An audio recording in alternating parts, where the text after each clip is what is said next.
Hi, everybody. I'm Julianna Forlano. You are watching Act Now. Thanks for joining us. There have been loads of actions in D.C. and across the country to support voting rights. Right now, it's very important that we do this before Christmas. We're going to talk about why that's important. In fact, we had our own folks from act.tv covering the events that are transpiring in Washington, D.C., and we're going to take a look at those. In fact, there's so much action going on that's basically what we're doing today for the whole show. So stay tuned.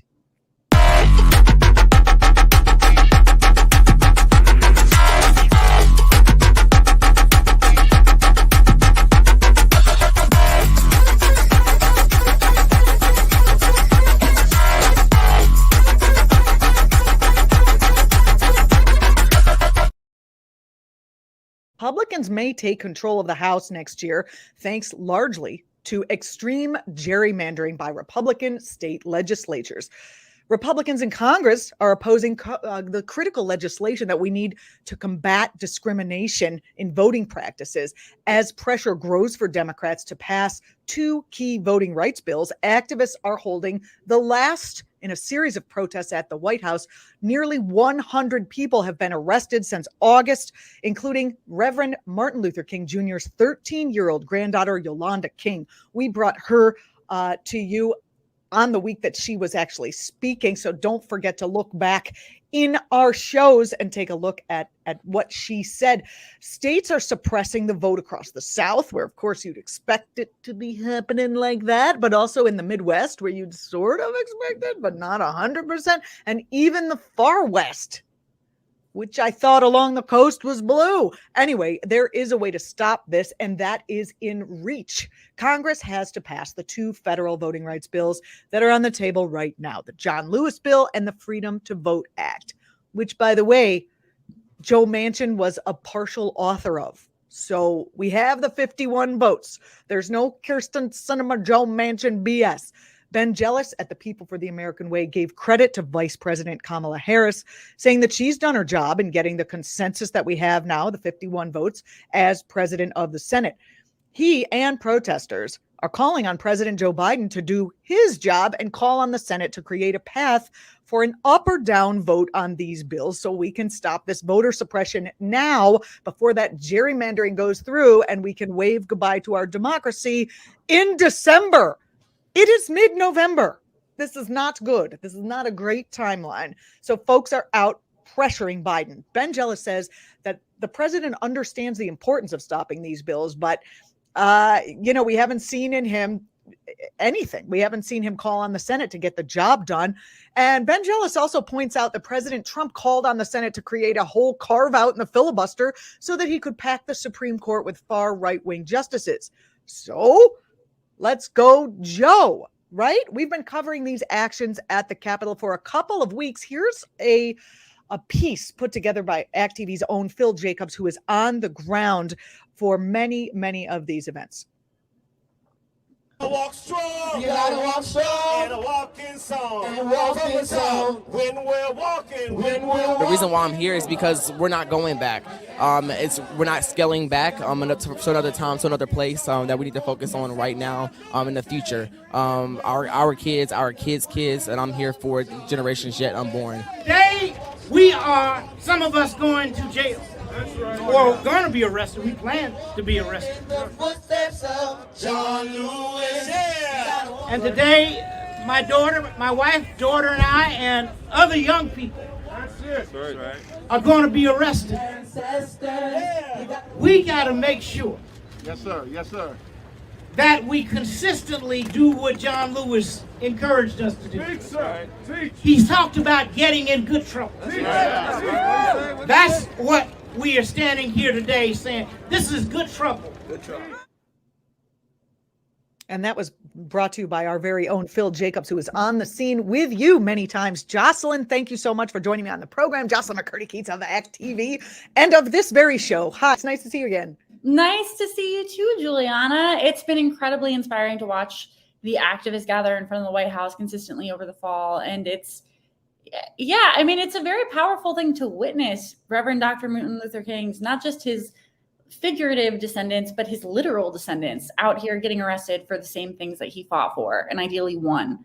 Jocelyn, when we've been speaking about this over the course of a few weeks since it's been happening since August, you said that this last demonstration had a particularly intense tone. Can you talk about that and why it was a little different from the ones before? Yesterday's, there were 250 people who were arrested, as opposed to, I think the highest before that was something like 80 to 100 people. But so we started out in Black Lives Matter Plaza with the organizers and the activists and the civil rights leaders, Reverend Barber from the Poor People's Campaign, and hundreds marched towards the White House with 250 getting nonviolently arrested. That is amazing. I understand that people took buses in for this particular event. They came from, was it Michigan, Chicago, a number of different places? Yeah, from all over the country. It was incredibly powerful to be a part of. And as Ben Jealous says, consistently throughout all these actions, when the League of Women Voters are getting arrested outside your White House, you probably have some introspecting to do. They have not been this involved in this struggle since Woodrow Wilson was in office, because we really are entering a very surreal nightmare situation where this right to the ballot that has been fought for so vigorously and so bravely over the past 200 years is now getting rolled back. It's really shocking what are happening. It's just really shocking. And I didn't really realize the urgency of this moment. Jocelyn, if these bills are not passed by Christmas, then redistricting next year will be done in a way that will be incredibly undemocratic, partisan, gerrymandered. I didn't realize that this is really our last chance to fix this issue. Otherwise, for the next decade, we're going to have districts that don't reflect the people who live there and reflect the moneyed interests and the ambitions of the politicians who run those states.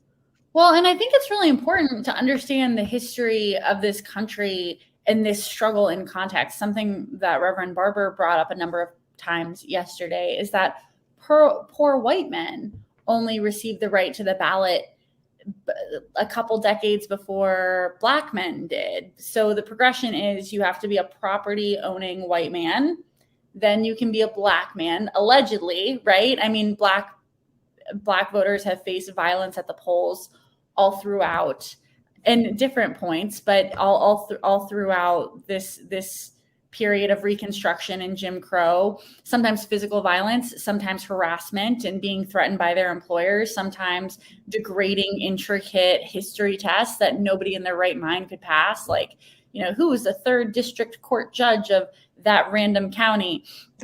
And then we have the civil rights movement. We have Dr. King. We have Rosa Parks. We have all the incredible organizers and brilliant intellectuals and faith leaders who put their bodies on the line to pass the Civil Rights Act. And since then, we have now seen those voting protections rolled back. We're needing increasingly aggressive forms of ID. Now you can't drink water while you're in line to vote. Right. Now we're having no voting on weekends. Now we're having no early voting. And these federal laws would curtail all of that in 2 foul swoops. Is that accurate? Yeah, because currently the case that Republicans are making is that states should have the freedom to manage their own election bills, which is a state of affairs that led to Jim Crow. You had states in the South saying, oh, sure, you can vote, but you have to pay a poll tax, which is obviously going to be cost prohibitive. And, even a lot of people make the argument that the aggressive and intricate forms of voter ID basically are a poll tax, which I think is an incredibly reasonable argument, because it costs you not just money in terms of the fees you have to get to access your documents and your passport and all these other, anyone who's ever applied for a passport knows it's a semi-expensive process, but the time it takes to get all those things together. Well, I'm just going to let the speakers say it for themselves, because as I was watching this, I was just really struck by, it was kind of like first they come for this group and I said nothing, and then they come for that group. It's like exactly that. You can't imagine that they were going to try to roll back voting rights mostly for people of color. I've been following this. We've been following the interstate cross-check systems that kick hundreds of thousands of people off the voter rolls, mostly people of color. That's a Greg Palast thing. We've had him on to talk about that several times.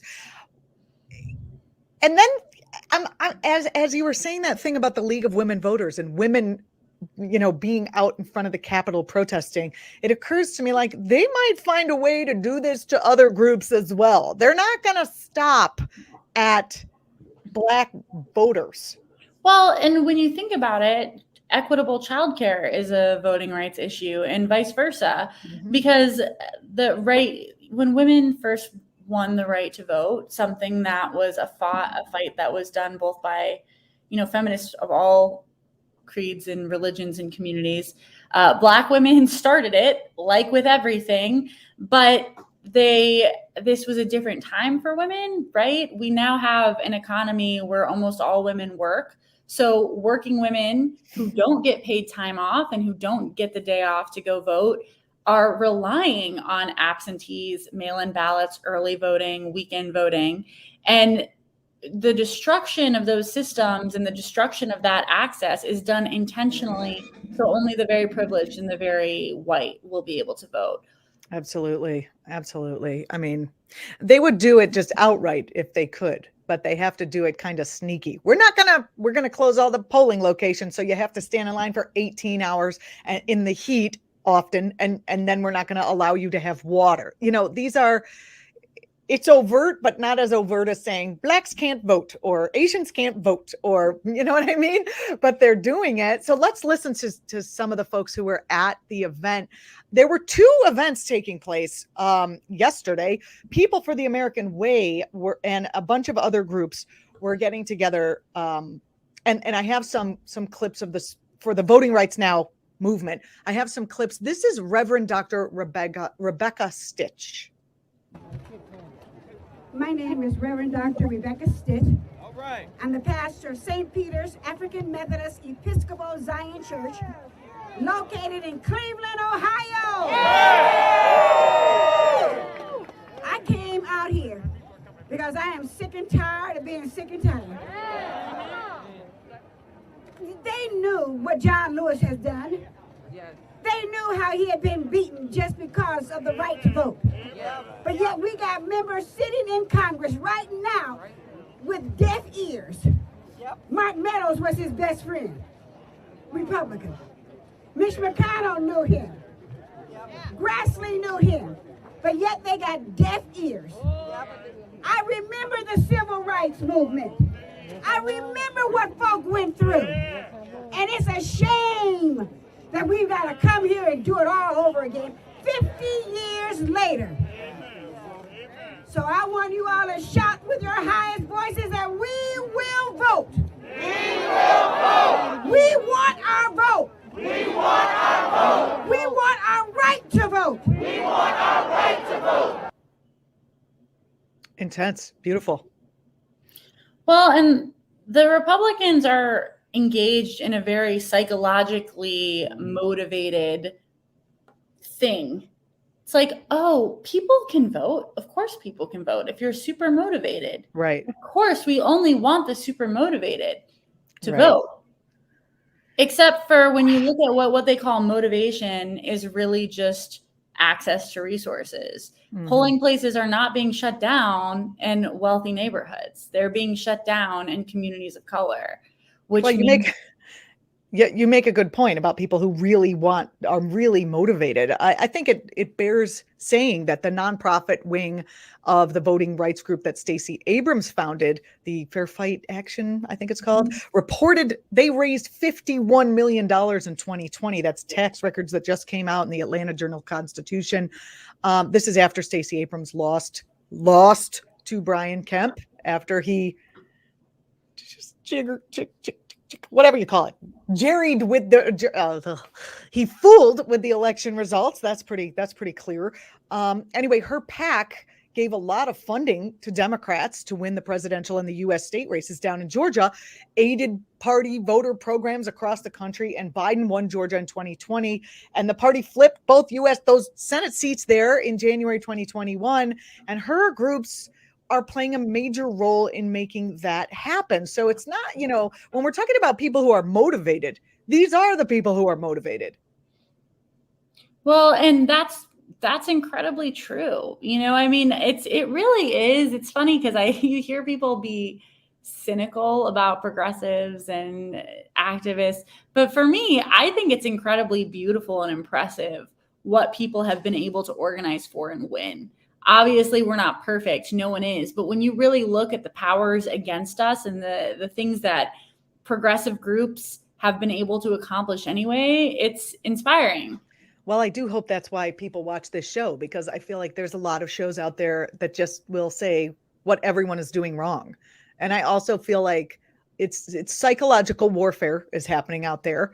And we have to keep our minds with the force that's doing well. I really do think Biden is going to come around.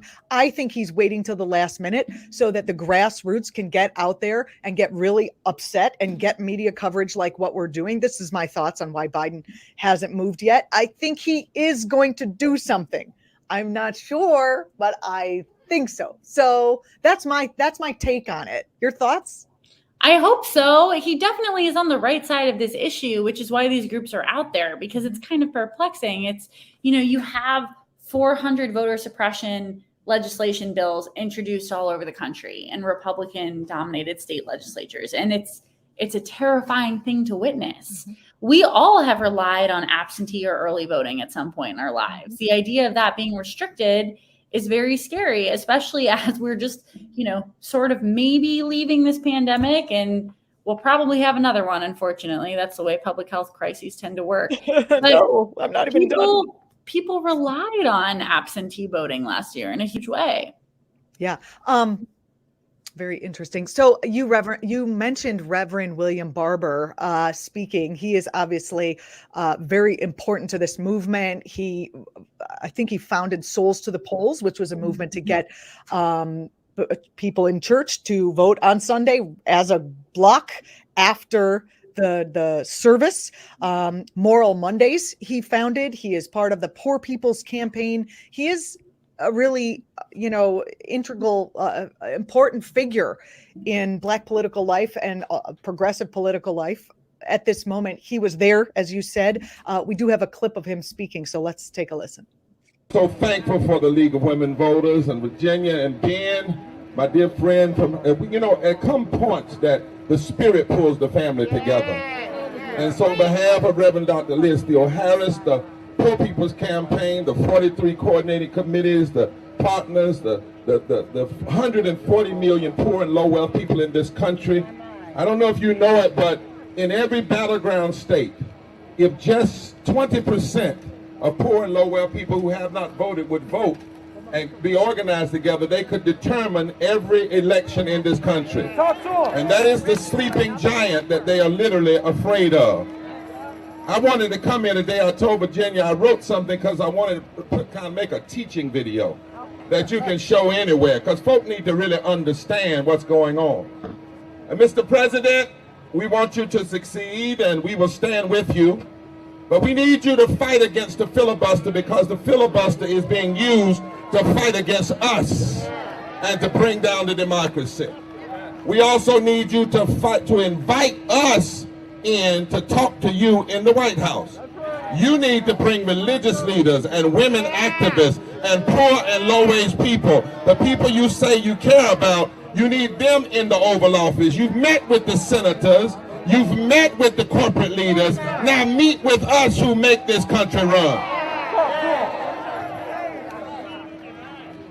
We need you to understand that something is happening that is trying to deny people the right to vote and to deny living wages, to deny the provisions in your own Build Back Better program. It's all connected. It's not separated. Oh, that's just the devil. It's not separated. Republican extremists like McConnell changed the filibuster to put Supreme Court justices on the bench for life. Mr. President, now they, can I tell the truth? Can I tell the truth? Now they and two Democrats are using the filibuster to destroy and undermine the life of this democracy and the daily needs of people. There are three infrastructures. The infrastructure of our daily lives, which is education and health care and wages. The infrastructure of our democracy, which is voting rights. And the infrastructure of our bridges, our roads and technology. And we don't want some of it. We demand all of it. Oh, that was so great. I really hope that President Biden watches our clip that we were that we rolled of this. I wonder how much media attention could you tell was media? Was there a lot of media it was. there? People were out there. It was a huge action. There really were hundreds of people just like flooding the streets before the White House. And fortunately, mainstream media outlets. I know. Oh yeah. I hope. Thank God. I mean, you never know. I've covered all these. I've covered marches and rallies and whatever, and sometimes it's just us and Democracy Now! And like a few live streamers. And then, I thought it was a really good plan to do it week after week because that really works well for the media. So that people can set the agenda like we try to do. Talk, point at things that are happening that are important, not just grabbing onto whatever is being spoken about on Twitter or in the mainstream media news cycle and really point to things that are happening. And then they did it week after week after week. And it really allowed, the coverage to grow. So I was happy to see that. Let's play a little bit of the footage that actTV had that you were able to pull and pick out for us. You tell us what we're about to see. I think it's part of the march. Is that right?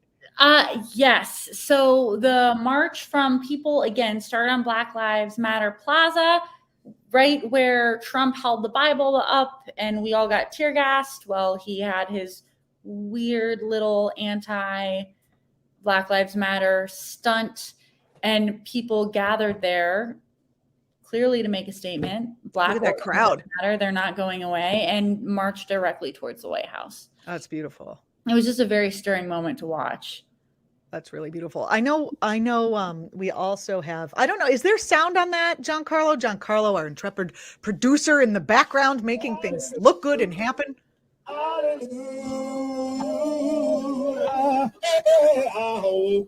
are live this morning from That's you. Voting rights.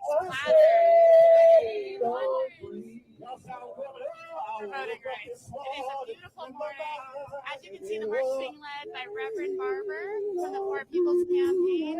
And we are out here with hundreds of young people and civil rights leaders who are willing to risk nonviolent arrest for voting rights. Hallelujah. Justice. Yeah. Oh, I woke up this morning with my mind, and it was saved. Y'all sound like a church. Very beautiful. This morning with my mind, and it was activists are marching from Black Lives Matter Plaza straight towards the White House to call upon President Joe Biden and pressure Democratic majority Congress to pass federal voting rights, which prevent people from being disenfranchised at the ballot box through unfair restrictions, diminished polling places, diminished security, and rollbacks on early and absentee voting, which target people of color. People are out here fighting the new Jim Crow with their voices, willing to participate in jail sacrifice and get arrested in front of the White House itself. I don't know if my mic is also on, but I hate to turn down the beautiful music that's happening here. But I know I almost hate the sound of my own voice over that because it's you have to tell the people what we're seeing. You were there live, and they streamed it. They streamed it live, so it is important to know. I think what's striking me is that if President Biden does start pushing the Senate to do what's right and does call for an up or down vote, for which we have the votes. We have 51 votes. Thank you, Kamala Harris. He is going to go down in history the same way Johnson has gone down in history when it comes to voting rights. I think not that he's like looking to make history. I mean, he was already the vice president under Barack Obama and blah, blah, blah, blah, blah. But this is a big deal for him and his campaign. Well, and I think the problem that we're facing, can you guys hear me? Yeah. There you are.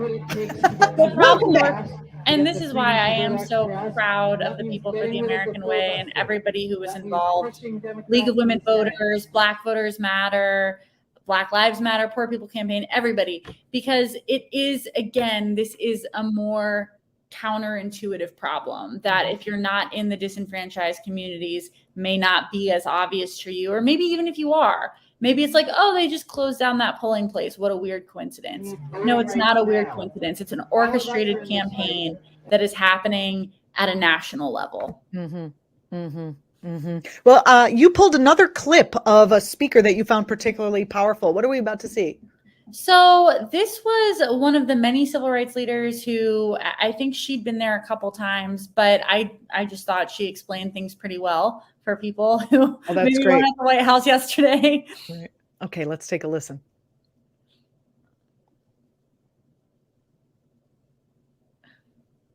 And all of those indivisible groups across the country are in this fight. But President Biden is not in this fight yet.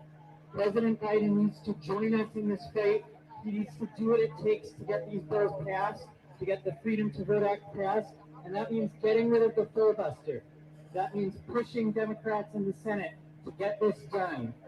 We're going to keep coming back every day, and indivisibles are going to keep showing up across the country until we pass these bills, until we have the freedom to vote, and until we win. Thank you.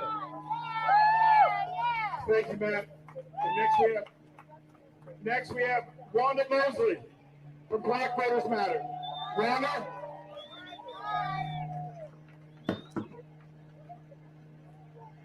Good afternoon, everybody. My name is Wanda Mosley. I'm the National Field Director of Black Voters Matter. Come on. Woo! Can't even begin to tell you how proud I am to stand with so many people who are risking their bodies here today because they know how important our right to vote is, and they know that it is under attack. But I need you to understand what is at stake at this time and moment and in this place. We are living in a world where, as Black and brown people, we cannot get clean drinking water. Do you understand that there are people in Denmark, South Carolina, that have to take jugs to a stream and fill them regularly to bring back to their home because the water that runs through their pipe is brown. Not only is it not drinkable, they can't even bathe in that water on some days. Do you understand that there are people in Texas this last spring who suffered a storm that took out all the power, that busted pipes, that didn't have clean drinking water? Those mamas with their babies in the park with jugs, filling them with water so that they can wash and clean themselves. But at the same time, you got lawmakers in Texas who are more worried about what I can do with my body. They're so busy in my business that's between me and my doctor, but you can't keep your state on the grid after a storm. You can't keep clean drinking water for mamas and their babies. And then if you travel on up to Benton Harbor, Michigan, see, they're not filling jugs in Benton Harbor, Michigan, but they are coming to pick up cases of water, dropped pallet after pallet by the state, because the state has failed so many people to get them clean drinking water, healthy water. All of this happens at the same time when a white boy in Wisconsin can murder 2 people, then go see police and they hand him a bottle of water. But myself in Georgia, my people from Protect the Vote, my friend Marion Warren in Sparta, in Hancock, Georgia, our people in Coffee County, in Lawrence County, in Thomas County, all across the state of Georgia. When we go to the polls and we see people who have been in line 6, 8, 9 hours, we risk arrest for offering them a bottle of water. All of this is because the people in power know they are losing power. And they are fearful that when we take back power, when we take this power, they are fearful that we don't do to them what they've been doing to us for centuries. But we ain't got time for that. Because see, we got to go fix all these things that they broke, that they neglected. We know we need clean drinking water. We know we need health care. We know we need better schools. So we don't have time to be playing these games. President Biden, when you were a candidate, when your candidacy for president was struggling, and as my boss and my mentor, Latasha Brown, said, before the black voters in South Carolina pulled a Lazarus and raised your campaign for the dead, nice. You told us you would fight like hell for voting rights. Mr. President, where are you? What are you doing? When are you going to start fighting like hell? I see you sitting in the office. I saw you fight like hell for Build Back Better. I saw you fight like hell to get things under control with vaccines, and we thank you for that. But still, you have not even begun to fight, let alone fight like hell for my right to vote. Well said. But I need you to understand that the voters in Georgia, we risked our lives in a pandemic. There was no vaccine. And we came out and we voted because our lives depended on it. Our very existence depended on it. We voted because I want to have the right to jog down the street and not get gunned down like a dog and then have to sit and watch my murderers walk. So President Biden, understand, we are not done with you, sir. We are here to tell you we are sick and tired of the excuses. No more excuses. We are not going to bargain for our right to vote. We are not going to negotiate for our right to vote. We are here simply to demand that you do what needs to be done. You have remedies, sir. It's not that hard. It's not that hard. You passed the John Lewis Voting Rights Act, and you passed the Freedom to Vote Act, so we can get on with the business of this country. It's very good. Very Great good. clip. A lot of different things came to mind while I was watching that clip. You know, right? Yeah. I mean, I don't even know where to start. The one thing that really stuck out to me was when she said, you know, you've done some things for Black people, meaning the Build Back, things that are in the reconciliation or the infrastructure bill and the Build Back Better bill. But it occurred to me that that's like, if you give a man a fish, he'll eat the fish for one day. But if you teach him how to fish, he can feed his family forever. It's like, you know, if you give, you know, a child tax credit or whatever, and then you turn over the democracy to impending fascism, well, the tax credit's not going to do anything and it's not going to last. Well, and it's why Black organizers who have done so much for this country have every right to be wary of seemingly benign white politicians who are happy or to seemingly benign Black politicians. Well, right there, but I think that the race aspect is important here because it's you know, Joe Biden really was put in office by Black organizers. He absolutely was. Black voters came out in historic numbers last year, despite the pandemic, despite serious obstacles in all of our way of voting, and got him elected both in the primary and the general. And it is his job now to deliver for Black voters in a serious way, but with voting rights. And this is something that comes up a lot whenever we attend these rallies, these events. For Black civil rights organizers and leaders, there is a dark irony to the fact that this is something that they have already won. This is not a fight that we should have to have every 10 to 15 years or every couple generations. It's funny that you mentioned that because I actually have a clip from the next, from the Black Women Take Action that actually was happening on the same day down in the Capitol. This is the Honorable Angela Alsobrooks. Just a note to Giancarlo, we're going to skip the first one that was in order because Jocelyn brought up this idea that we're fighting the same battle over and over. Honorable Angela Alsobrooks from Prince George's County. She's an executive there. That's Maryland. Let's take a listen.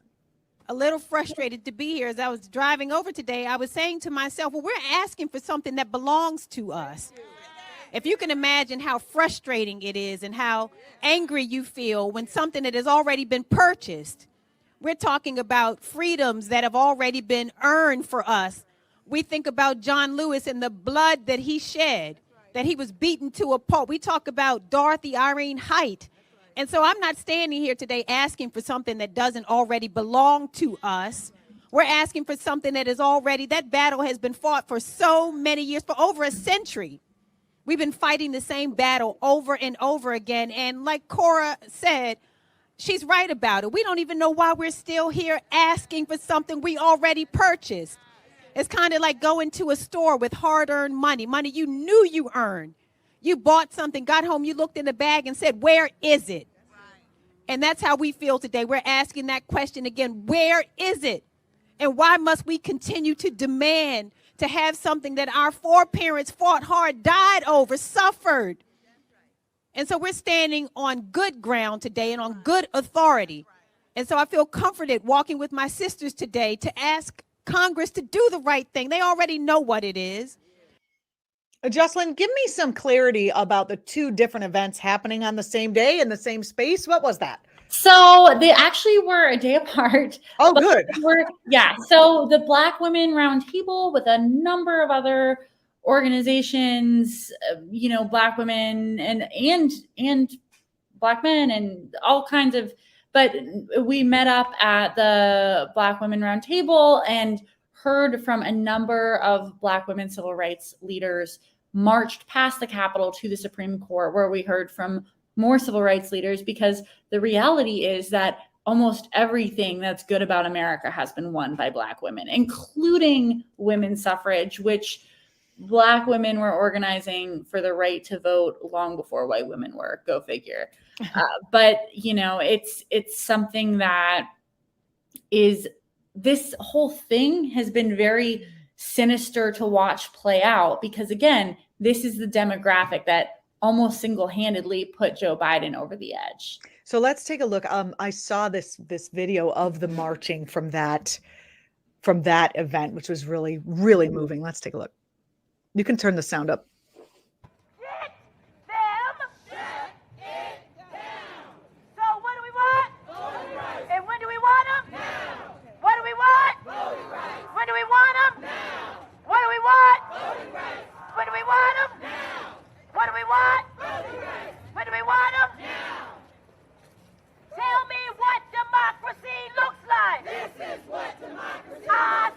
I love it. What democracy looks like. This is what democracy. I can't hear you. Tell me what democracy looks like. This is what democracy. Come on now. Tell me what democracy looks like. This is what democracy. I said, tell me what love democracy it. looks like. Jocelyn, is that you holding the camera?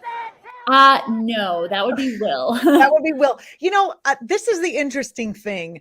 That chant, this is what democracy looks like. Tell me what democracy looks like. This is what democracy looks like. It is predicated on the fact that we don't have a corporatocracy, that people want democracy, that there's still a commitment to democracy in this country. But half of the country is just giving lip service to democracy. They love corporatocracy. And there's a whole group of people who are fine with fascists, attacking the state houses, fascists doing all the different things that they've been doing, from in the street attacking of peaceful protesters to, January 6th shenanigans to, hosting right-wing media shows and taking it upon themselves to do so.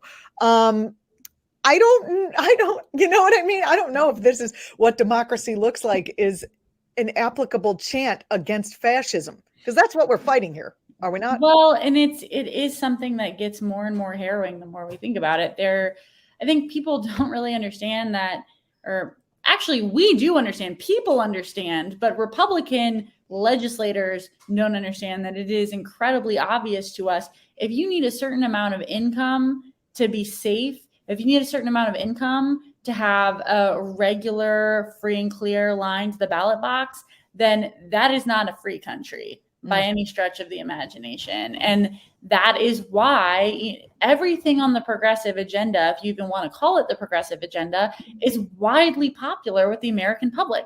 Most people do not want to pour oil into the Gulf of Mexico. Most people do not believe that pharmaceutical prices would be so egregiously expensive. But here's the question. You are right about everything you've said. Here's the question.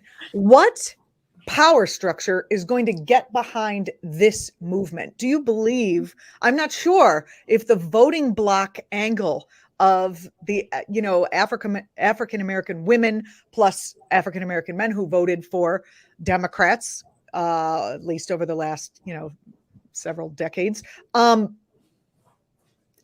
Is that enough of a power source to fight the powers that be who would be fine with corporate fascism? Well, it's an interesting question, Juliana. I mean, you have to measure Democrats' self-interest with the midterm elections coming up.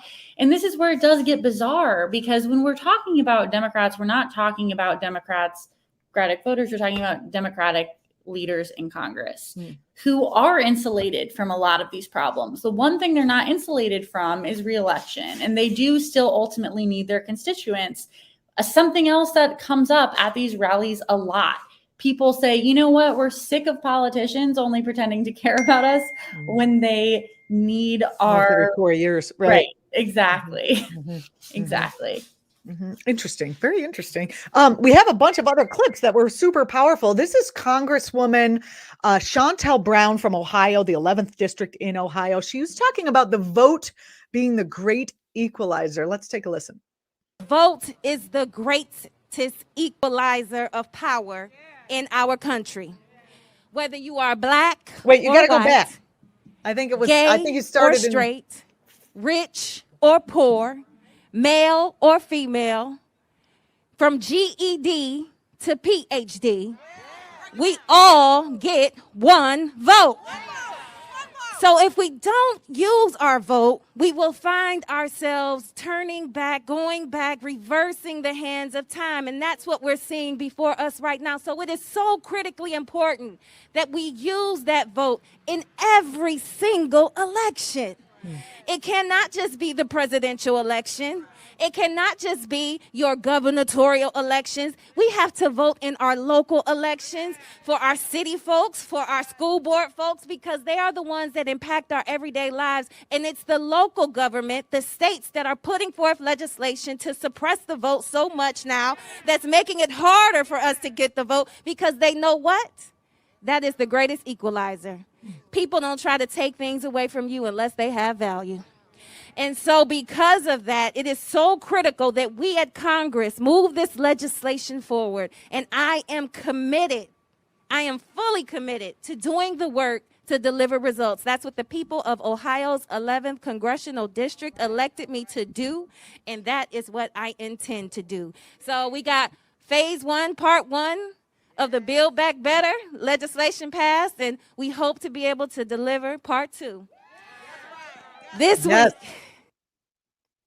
Yes. And Giancarlo, we are covering the, we've moved on from the Voting Rights Now direct action to the other action, which was the day before. Is that right, Jocelyn? I just want to make sure that everybody knows that this is the right one. So our little lower third, it's kind of not the right one. This is the Black Women Take Action action. So there you go. We're labeled. One thing that was very cool to watch, which I don't think you necessarily get from the live stream just because of the way cameras work, but how much these women clearly love each other. It was just, the vibe was good vibes only, for real. Everybody was just, these women believe in each other. They work together on this issue. And it's just such a stark contrast from some of the weird House of Cards stereotype that you associate with politics. But the reality is that a lot of these organizers are friends, they're family, they're in the foxholes together. They believe in this. This is something that brings them away from their immediate family,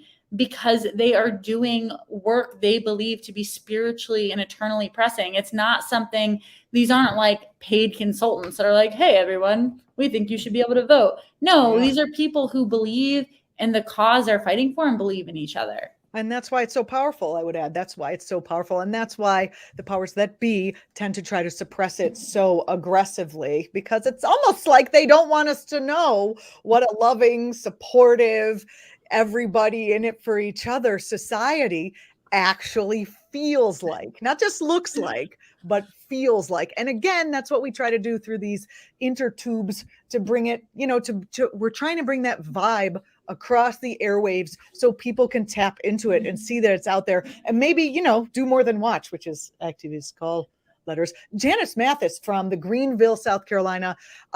She's from the National Council of Negro Women. She's the executive director there. She also spoke very powerfully. Let's run her clip. We are in front of the historic Dorothy Irene Height building. Dr. Dorothy Irene Height was many things. She was the godmother of the civil rights movement. She was the recipient of the Presidential Medal of Freedom. And she is the person who inspires us to this day as President Emerita of the National Council of Negro Women. I would say that we are delighted to have you here as our guest at 633 Pennsylvania Avenue, the only black-owned building on Pennsylvania Avenue. But you can't be delighted about the loss and suppression of voting rights. You can't be delighted about unequal pay for black women. So it's not a day to be delighted, it's a day to act. And we are here because we are not content to sit by the sidelines and watch as history parades by. We insist on helping to move the axis of history toward justice. Beautiful. And it's weird, right? Because I think one of the, if there are two themes that seem to come up a lot, it's simultaneously this idea that each generation must re-win the same rights in a beautiful way and in a less than beautiful way. The beautiful way is that, yeah, unfortunately, democracy is never safe. It's this precious, vulnerable thing that we do have to perpetually protect. And I think there is something spiritual about that. At the same time, this one is pretty basic. A free and clear line to the ballot box, that should be pretty simple. And there is definitely a lot of frustration from What would we do if everything was just solved? We'd go back to eating and watching TV and being consumer. You know, we would actually, without the problems that bring us together and give us the opportunity for unity and solidarity, we would not feel unity and solidarity. I mean, on some level, hopefully, you know, if we all had, we would feel safer and happier, as you and I are going to discuss on Tuesday, our Thanksgiving show. If we had certain things in a society, let's not blow it now, but we're going to definitely talk about that. But still, you know, it does provide an opportunity for solidarity, for people to get together, for people to do the right thing. I think it's always a bad expectation when you think something is solved for good, especially on this planet and under capitalism. You know, when the force for greed, which is underlying this issue. Like if we follow the money, this is really about suppressing the vote so that the Democratic Party can't get more union and worker friendly, that the Democratic Party can't get more friendly toward policies that support women and people of color and other marginalized groups, won't be forced to vote on environmental regulation that is anti-corporate. This is, you know, there's a lot of big money behind this voter suppression drive. It's not just, you know, racism. Mm-hmm.